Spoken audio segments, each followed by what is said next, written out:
Você sabe qual foi o último caso de condenação e execução de pena de morte no Brasil? Para quem não sabe, ainda existe pena de morte no Brasil.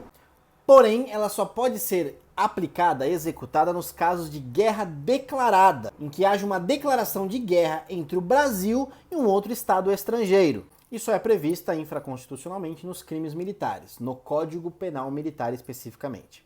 O último caso de execução de pena de morte no Brasil ainda remonta aos tempos do Império. Em 1876, um escravo ele foi condenado à forca por ter matado a pauladas um respeitável senhor na cidade de Pilar, no estado do Alagoas. Não só ele, a esposa dele também foi morta a pauladas.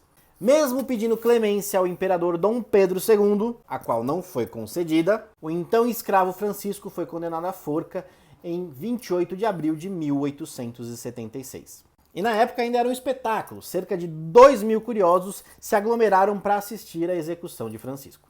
Após o período do Império, no Brasil República, a pena de morte só se manteve nos casos de guerra declarada. E, apesar de anterior à atual legislação militar, nós tivemos sim casos de condenação à pena de morte no Brasil após a proclamação da República.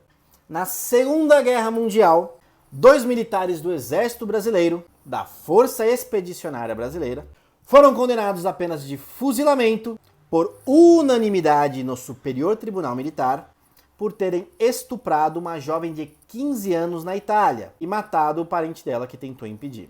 Porém, apesar da condenação por esse crime bárbaro que envergonhou com certeza o Exército Brasileiro e o Brasil, no último momento foi concedido indulto pelo então presidente Getúlio Vargas aos 2 militares. E ao invés de terem a execução da pena de morte por fuzilamento, eles foram condenados a 30 anos de prisão. Ou seja, apesar de no período republicano ter havido 2 condenações à pena de morte no Brasil, elas nunca chegaram a ser executadas. E você sabia dessa curiosidade? Me siga para mais conteúdos de direito militar.